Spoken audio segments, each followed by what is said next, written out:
El Señor les bendiga, mi hermano. Como verán, vamos a seguir metiéndonos en problemas, tratando este tema de mitos que son recibidos como doctrina dentro de la iglesia por mucho tiempo, por muchos años, por situaciones que a veces no entendemos por qué, entre comillas, pero la realidad es que todo es por el alejamiento de la palabra de Dios. Cuando nuestro Señor Jesucristo se presentó en Israel, la gente decía estas palabras. Decía de nuestro Señor Jesucristo, enseña como quien tiene autoridad y no como los escribas y como los fariseos. ¿Por qué? Porque el Señor solamente utilizaba la pureza de las Escrituras, mi hermano. Hermano, la pureza de las Escrituras.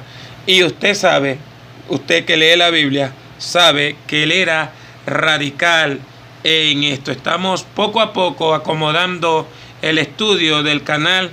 Le pido disculpas porque necesitamos una mano creativa, pero Dios nos ha estado ayudando poco a poco.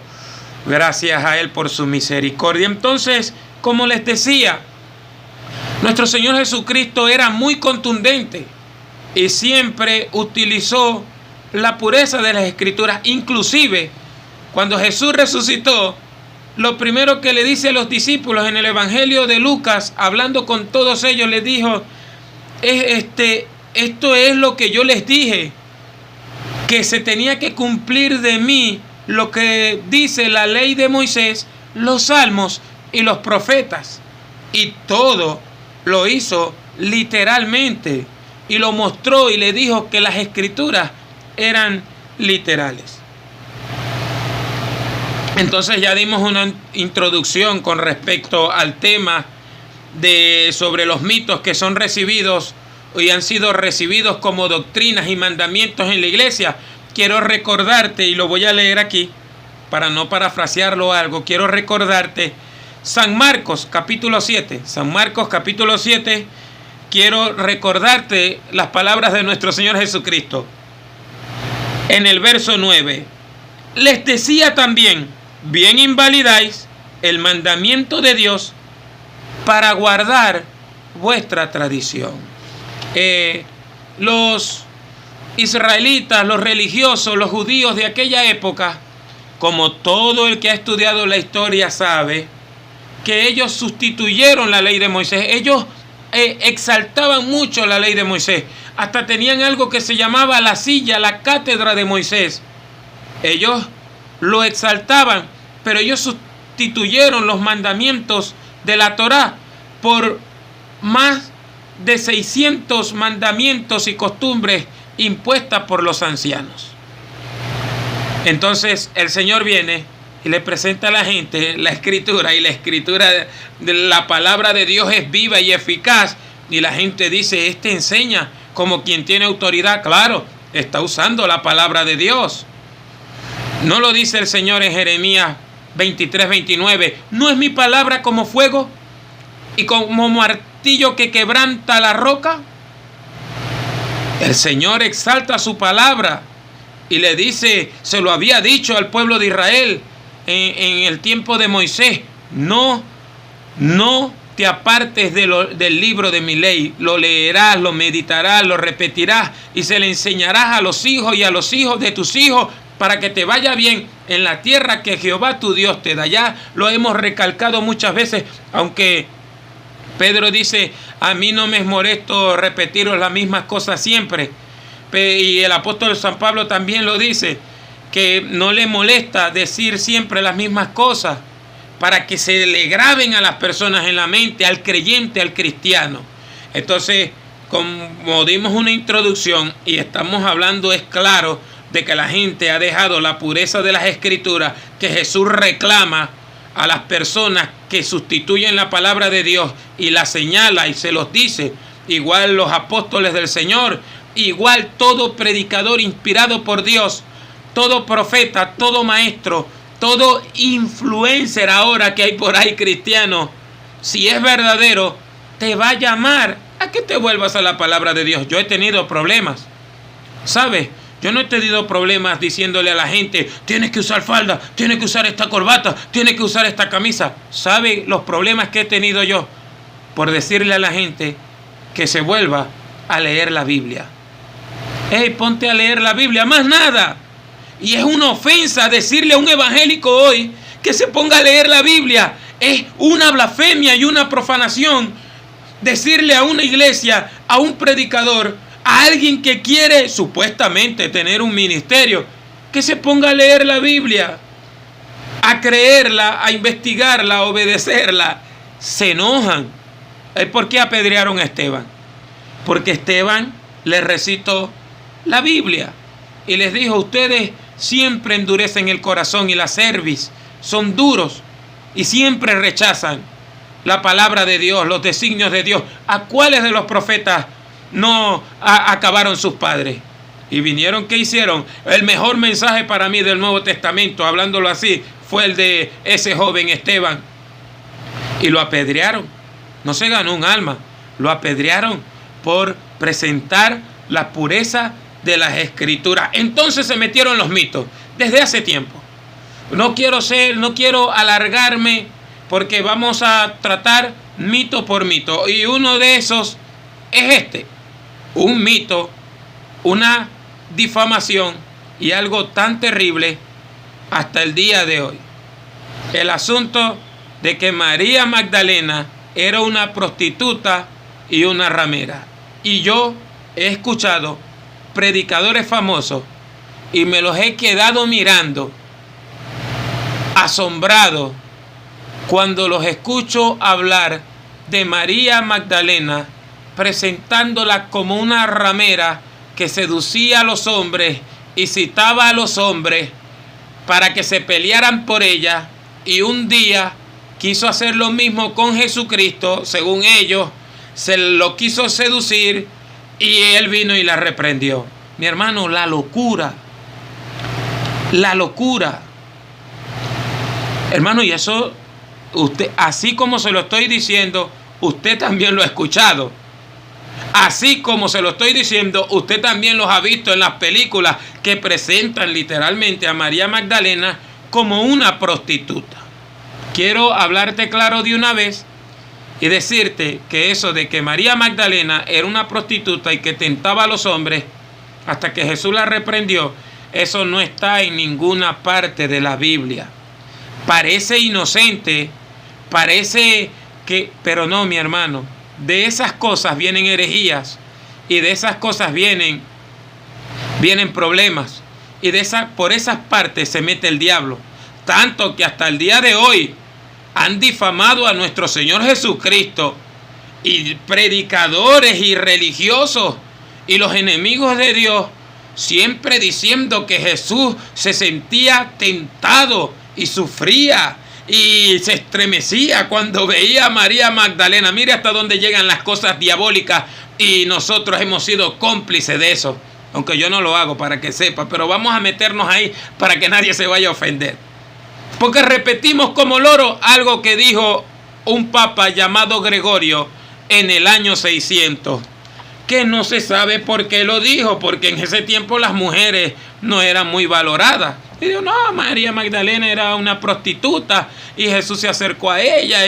Y el problema de esto, que si lo sigue diciendo la Iglesia Católica, bueno, ellos andan en sus cosas y en sus mentiras, pero que lo diga un evangélico, que lo diga alguien que supuestamente tiene la verdad, que lo diga alguien que supuestamente le sirve a nuestro Señor Jesucristo, que lo digan ministros de Dios y lo repitan, eso no está en la Biblia en ninguna parte. La parte donde se menciona a María Magdalena de manera específica es en el capítulo 8 de Lucas, que él se molesta en dedicarle el tiempo a las mujeres que le servían al Señor con sus bienes. En el capítulo 8 de Lucas dice así: aconteció después que Jesús iba por todas las ciudades y aldeas, predicando y anunciando el evangelio del reino de Dios, y los 12 con él. Y algunas mujeres que habían sido sanadas de espíritus malos y de enfermedades. María, que se llamaba Magdalena, porque era de la región de Magdala, de la que habían salido 7 demonios. Juana, mujer de Chuza, intendente de Herodes, y Susana, y otras muchas que le servían de sus bienes, que habían estado enfermas por causa de los demonios, enfermas, no prostituyéndose ni vendiendo su cuerpo. Entonces, la gente no analiza las cosas que se le dicen. ¿Por qué? Porque, como lo hemos dicho, no les gusta la palabra de Dios. Y hermanos, nosotros vamos a ser juzgados por la palabra de Dios, y a mí me preocupa que la gente esté diciendo cosas sin verificarlos con la Escritura, con la Biblia. Para eso el Señor nos dejó el ejemplo de los hermanos de Berea, que eran tan nobles que siempre que escuchaban a Pablo, verificaban por las Escrituras lo que él estaba diciendo, a ver si era cierto. Eso no es malo, analizar los mensajes y juzgarlos por la palabra de Dios. Malo es juzgar un mensaje con tus sentimientos. Ay, yo siento que ese mensaje es de Dios. Ay, tan bonito lo que dijo ese predicador sobre María Magdalena, que era una ramera perdida, arrastrada por el suelo, toda inmunda, y Jesucristo vino a él. Hermano, el evangelio no es para predicar mentiras. Dios no necesita de tus mentiras. Dios no necesita de mis inventos para que las almas se salven. Él es el que salva completamente. Dios no te necesita a ti, ni me necesita a mí para salvar una vida. No. Salmo 27:1, la salvación es de Jehová. Jehová es mi luz y mi salvación. ¿De quién temeré? Jehová es la fortaleza de mi vida. ¿De quién he de atemorizarme? Jonás 3:9, la salvación es de Jehová. Pero entonces nos gustan los inventos. Y estamos viviendo lo que Pablo le dijo a Timoteo. La gente se va a cansar de la verdad, de la sana palabra, de la sana enseñanza, de la sana doctrina, como usted le quiera decir, de las palabras de nuestro Señor Jesucristo, y se van a ir a las fábulas y a los inventos. Y no solamente eso. Eso es un pedacito de lo que yo le estoy diciendo que hacen durante años en las iglesias. Se ponen a inventar cosas que Jesús no dijo. Se ponen a inventar cuentos que Dios no dijo, y quieren llevar a la gente a las emociones y a los sentimientos, y no a la convicción del pecado. No está bien que las personas se conviertan con cuentos y con mitos y con leyendas, y se las estemos presentando como si fueran doctrinas bíblicas, porque eso los va a llevar a cualquier desvío. Mi hermano, el Señor nos ama. Ese mito se ha metido por muchos años en las iglesias. Imagínese, desde el año 600 después de Cristo, un papa católico llamado Gregorio, lo puede investigar. Esto fue que lo investigué y me di cuenta con un documental extraordinario, no hecho por creyentes, porque lamentablemente, por eso es que yo no compro libros dogmáticos sobre la oración, sobre 20 pasos para la salvación, 35 pasos para el éxito, porque traen mucha fantasía y la gente lo que quiere es vender. Entonces, por eso te decimos, mira, empezaron con esto y de ahí salieron muchos cuentos con respecto a Josué, y por eso la gente quiere poner en la planta del pie en el carro del vecino, por eso la gente quiere poner la planta del pie en la bicicleta del vecino, a donde sea, porque como los malacostumbraron a esto, no los llevaron por el camino de la verdad. Y estas cosas traen problemas. Estas cosas hacen que la gente persista en pecar y en caer en adulterio. Si hubo una mujer que Jesús la salvó ese día que la iban a apedrear, que estaba adulterando, y Jesús la salvó, tuvo misericordia de ella, y después le dijo estas palabras que no se nos deberían olvidar: mujer, ¿dónde están los que te acusaban? ¿Ninguno te condenó? No, Señor, ni yo tampoco te condeno. Vete y no peques más. No puedes revolver una cosa con la otra. Aquí la Biblia es clara que María Magdalena estaba endemoniada y los demonios eran demonios de enfermedad. Míralo. Demonios de enfermedad tenía María Magdalena. Aquí está claramente en Lucas capítulo 8. Y algunas mujeres, verso 2, y algunas mujeres que habían sido sanadas de espíritus malos y de enfermedades. María, que era de Magdala. Aparentemente Magdala era una región donde había abundancia económica. Y según esta región nos lleva a concluir, pero no te lo voy a asegurar. Bueno, sí te lo puedo asegurar porque ellas le servían al Señor con sus bienes, con su dinero, con sus cosas. Esa región, esa gente era millonaria, hablándolo así. Tenía dinero y el agradecimiento acerca de que Jesús las había libertado de esos espíritus de enfermedad, las llevó a servirle. Pero mira cómo se le levanta una calumnia a una mujer que supuestamente mucho mayor que el Señor Jesucristo, en el sentido humano en esa época, a una mujer que estaba agradecida, y mira cómo se calumnia a nuestro Señor Jesucristo como que si Él temblara ante la tentación. Esa es otra cosa, que creían o te han hecho creer que nuestro Señor Jesucristo le temblaba a las tentaciones. No, Él fue tentado en todo, pero sin pecado. A Él no lo movía el pecado, a Él lo movía el propósito de Dios. ¿No ves en la cruz, con esa agonía, todo el mundo dándose golpes de pecho y Él solamente pensando que la escritura se cumpliese? ¿No lo dice Juan en el capítulo 18? Y entonces Jesús dijo, para que se cumpliese la escritura, tengo sed. Y después que le dieron a beber agua, vinagre mezclado con hiel, no lo quiso tomar, lo probó, no lo quiso tomar. Dijo, consumado es, pagado en su totalidad.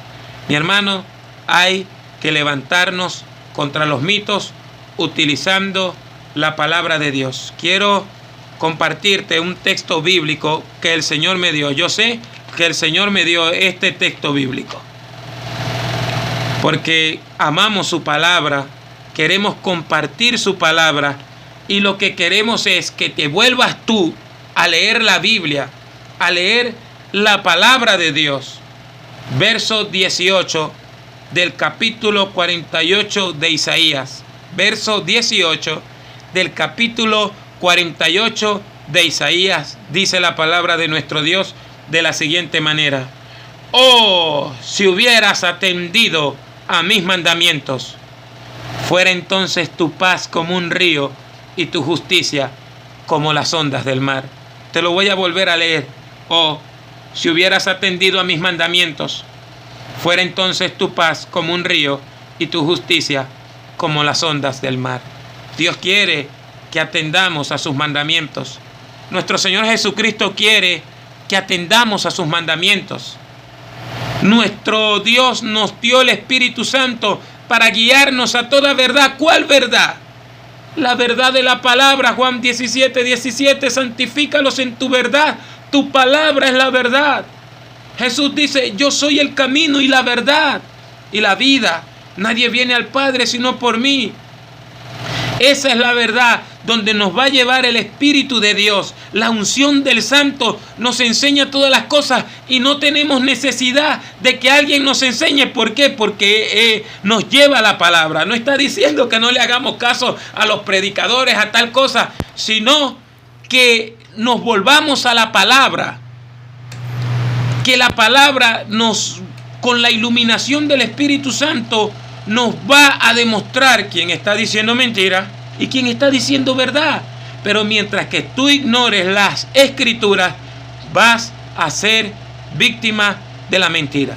Mientras que tú ignores la palabra de Dios, vas a ser víctima de la falsedad y del engaño, y después no estés culpando a nadie, ni a los hermanos de la iglesia, que a la final la gente se va brava con Dios, cuando Dios siempre nos dijo, esta es mi palabra Aquí está. Guarda mi palabra, cuida mi palabra, vive mi palabra. Por cuanto has guardado la palabra de mi paciencia, yo también te guardaré de la obra de prueba que ha de venir sobre el mundo entero para probar a los que moran en la tierra. Es la palabra, mi hermano. Viste que en ninguna parte de la Biblia aparece que María Magdalena era una ramera y que en ninguna parte de la Biblia dice que se la pasaba tentando al Señor. Estás viendo que era una mujer que sufría de enfermedades por causa de los demonios. Pero vamos a dejarlo hasta aquí, mi hermano. Corrígeme si estoy equivocado, pero usa la palabra de Dios. No me vengas con cuentos de camino, porque eso es lo que estamos evitando. Y vamos a demostrar que no dependemos de más nadie, sino de la palabra de Dios que vive y permanece para siempre. Dios te bendiga mucho, Dios te guarde, estamos en contacto, ¿sí?